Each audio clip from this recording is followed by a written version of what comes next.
If you've ever thought about investing in property but felt like buying a home to live in was out of your reach, don't worry, there are other options for you. Today, we're talking about a powerful strategy that's becoming more and more popular in the Australian property market, and that's rent vesting. Rent vesting is one of the smartest ways to start building wealth through property, even if you don't own a home you live in. Sound interesting? Stick around because by the end of this video, you'll know exactly how rent vesting works, the benefits, and how you can use it to kickstart your property investing journey. Before we jump into it, my name is Nick, and we at Kingfisher Finance Group have assisted many first home buyers invest in property through rent vesting when they previously thought they had no other options. So what exactly is rent vesting? Simply put, rent vesting is a strategy where you rent where you want to live, but invest in property, which is often in a different location. You could be renting a trendy city apartment while owning a house or apartment in a growing suburb that's generating you capital growth and rental income. The beauty of rent vesting is that it lets you enjoy the lifestyle you want while still building long-term wealth by investing in property. It's an option that suits many people, particularly if you're looking to live in areas where the home prices are high, but you still want the benefit of the growth in the property market. Now, why is rent vesting such a great strategy for building wealth through property?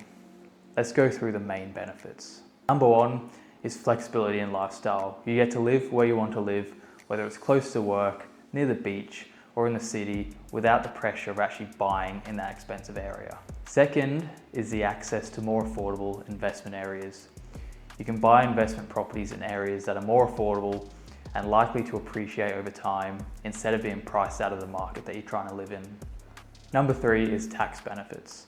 The interest on a loan for your investment property is usually tax deductible, which is not the case for a mortgage on owner-occupied property.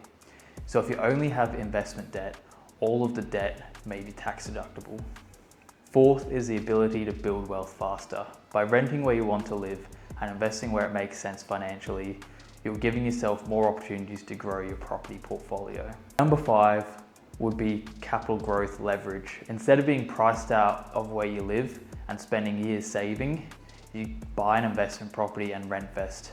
As your investment property increases in value, you can use the equity and buy additional properties and expand your portfolio. Before we go too much further, it's also worth discussing the risks or disadvantages involved. The first would be that if you're a first home buyer, you'll be surrendering your eligibility for government incentives. Many government schemes, such as a 5% deposit scheme, first homeowner grant, or stamp duty concessions, are designed for people who actually live in their home. Rent investors don't qualify for these benefits because their property is being rented out and they're not living in it. Missing these incentives can mean paying higher upfront costs compared to a traditional first home buyers. And when you come to buying a home to live in the future, you obviously no longer will qualify for these first home buyer incentives. But in my opinion, missing out on these are irrelevant, as you will likely make far more money back by rent vesting, even if it comes at the cost of higher upfront costs and LMI. Personally, I know many people who have waited years to buy the first home instead of getting an investment property so they could get that $10,000 to $20,000 in grants or concessions, all while missing out on $100,000 or more of capital growth. Whereas I bought my first home as an investment property, costing me an extra 30 grand up front in costs, but I saw 200 grand in capital growth over just the first 18 months. The second drawback is obvious, and it's the fact that you have to rent rather than own your own home. When you rent, you're at the mercy of your landlord. They can decide not to renew your lease, increase the rent, or sell the property. And this instability can make it difficult to feel truly settled, especially if you need to move frequently. Rent vesting sacrifices the emotional comfort and long-term security of owning the place you live in. Over time, this lack of control can become frustrating for those who value stability. The last major drawback I see is the future financing restrictions if you decide you want to buy your own home to live in. Banks assess your overall financial position when you apply for new loans. If you've maxed out your borrowing capacity when buying investment properties, it can limit your borrowing capacity for a future owner-occupied home. In other words, rent vesting might delay your ability to buy the home you actually want to live in. Over time, this can make upgrading or transitioning out of rent vesting more complicated. So how does rent vesting actually work in practice? Let's run through some scenarios. Let's say you want to live in a popular suburb near the city. We'll use Coorparoo, Brisbane for this example. The median gross rental yield for houses in Coorparoo is approximately 2.5%, with the median sale price being over 1.5 million. Most first-time buyers or house buyers in general wouldn't qualify for a mortgage for this price point. So instead of buying in this suburb, they choose to rent for around $700 to $900 per week, or less if they're in a share house or rent an apartment. Let's say they have enough deposit and borrowing capacity for a $700,000 purchase. This is a realistic number for a lot of first-time buyers, and while it won't get you a house in Coorparoo, they can look to buy an investment property in another suburb or state instead. This investment property would probably have a 4 to 6% rental yield, and ideally also be in a prime location for some capital growth. Now you rent the property out for $600 to $700 a week, which helps cover your mortgage repayments. You're living in the area you love, but your property is growing in value and you're getting the rental income from tenants. Over time, as the property's value increases, you can use that equity to buy more investment properties or simply just watch your wealth grow. And because the property is an investment property, the interest on the loan is tax deductible, which further boosts your cash flow.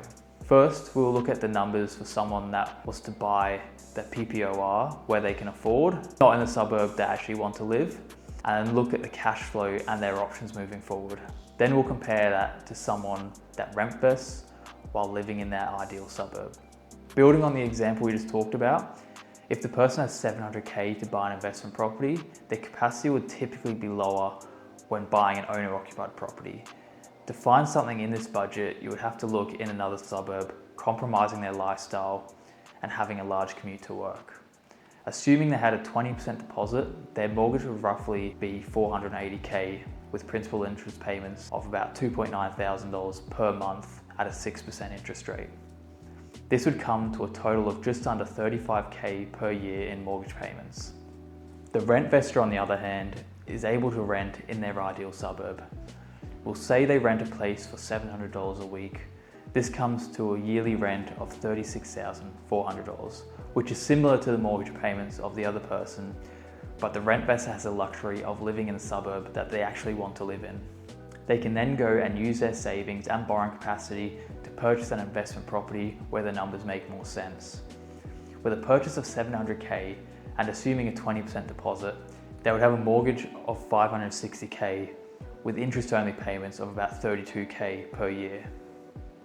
For the rental income, we'll assume a 4.5% rental yield, being about $605 a week and $31.5 thousand per year.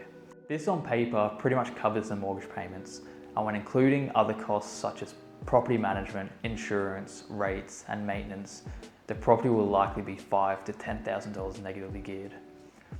But if the rental yield is higher, the property might be closer to neutrally geared.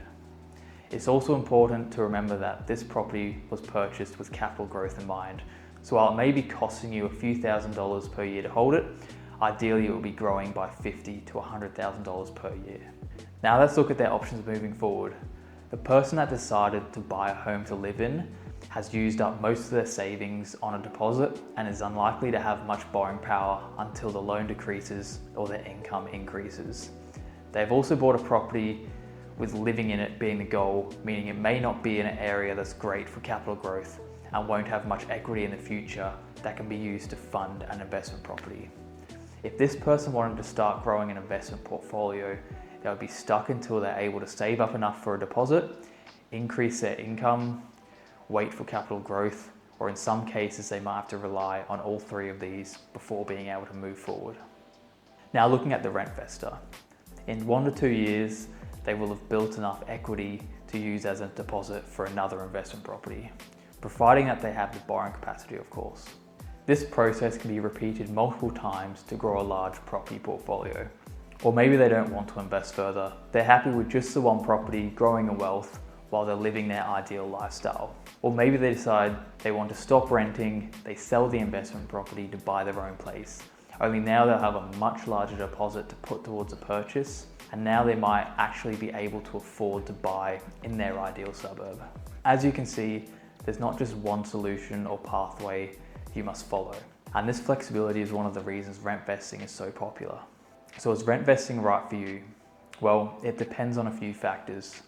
If you are either looking for a flexible lifestyle, wanting to get into the property market but can't afford to buy where you want to live, or you're interested in long-term wealth building, rent vesting could be a great strategy to start your property investment journey. But like always, it's important to speak to a mortgage broker like me to ensure you're making the best decisions based on your personal situation. If you found this video helpful, don't forget to hit that like button, subscribe if you want to see more tips on property investment, and leave me any questions or comments down below. And if you want to see if rent vesting might be suitable for you, you can book a quick chat with me and the team at Kingfisher Finance, and we'll run through your numbers, show you what's possible, and make sure that you've got a good strategy before you take that next step.